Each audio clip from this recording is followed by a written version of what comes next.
ang on-the-spot na tugon at aksyon sa inyong mga sumbong at hinaing. Hashtag Palatawag.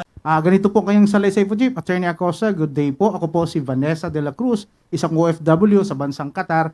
Humihingi po ako ng tulong para sa legal na sustento ng aking mga anak. JC. Yan. Matagal na po akong nagtitiis, pero ngayon po parang di ko na kaya na makita na parang nanlilimos na lang mga anak sa sarili nilang ama. Dalawa po ang anak namin at mayroon siyang anak sa dalawang babae pa. Hindi po kami kasal. Mayroon po silang negosyo. Teka muna. Ba't kailangan manlimos yung anak sa tatay? Kakainis yan ah. May nag-flashback tuloy sa utak ko. Tatay, gusto ko ng 1-piece chicken with rice. Ang sagot ng ama, bakit may patago ka bang pera sa akin? Tinapay na lang bibiling ko sa'yo, mas mura. Flashback sa utak ko yung ganong eksena. Ikaw ama, salbahe ka? Bakit kailangan mamalimos sa'yo ang mga anak mo? Wala kang kwenta? Wala kang kwenta, hindi ka dapat nag-anak. Kung ang anak mo magpapalimos sa'yo ng pagkain nila, salbahe ka? Hindi pwede yan. Gerald, ano ba nangyari dyan? Isa pa po, Chief. Lagi na lang dahilan na wala silang sahod. Ilang taon na po akong nagtimpi. Hindi po ako humihingi ng malaking halaga sa kanila. Noon, sabi ko, 1,000 pesos per month lang para sa dalawang anak ko as allowance lang.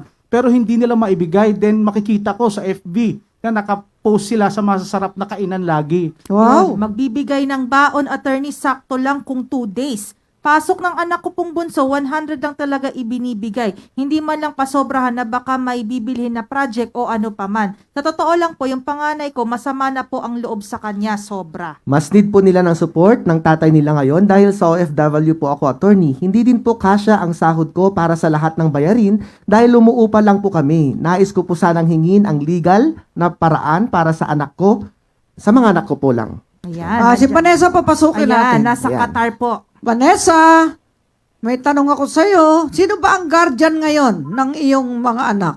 May guardian dito? Hello po. Ayan. May guardian ba dito? Sinong kasama ng mga bata dito? Wala, tatay pa. Bali mama ko po, attorney. Ang mga bata nasa kanya. Ilan nga yung anak mo? Dalawa? Dalawa po. Ilan taon na yung panganay? Ano po, magpi-15 na po ngayong November po. Yung bunso, yung pangalawa. 13 years old po, grade 8 po. Paano nakakapagsumbong mga bata sa'yo na ginigipit sila? Nakatira sila Ano sa po, tatay ay- nila? Nakatira sila sa tatay Kasi po nila?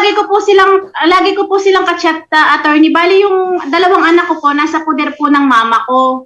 Oo, hindi kasama nung asawa mo.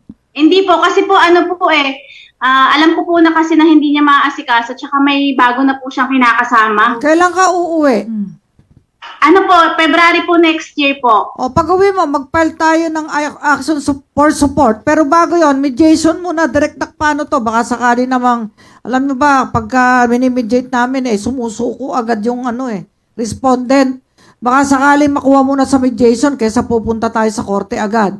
Pag-uwi mo, magsabi ka kaagad kay Ka Gerald, para ma-schedule ni direct na paano, susulatan niyang asawa mo para makipagkita sa'yo dito. Taga saan ka? Sa Novaliches lang po, Quezon City po, attorney dito po. sa central office pwede mag-mediation. Yung asawa mo, saan? Nakatira? Same location, same lang din po ng dito lugar, lang, sa Quezon City central lang din office po. na, immediate iseset namin yun, nandito ka na, ha? Bago ka magsabi ka lang. Para yung date, kataon na wala ka ng jet lag, magkita kayo ng asawa mo rito. Pagsasabihan natin yan. Okay? Sige, Sige Opo, po, sige huwag po, kang attorney. malungkot. Basta lagi mo lang i-chat yung mga bata para ma-monitor mo, ha?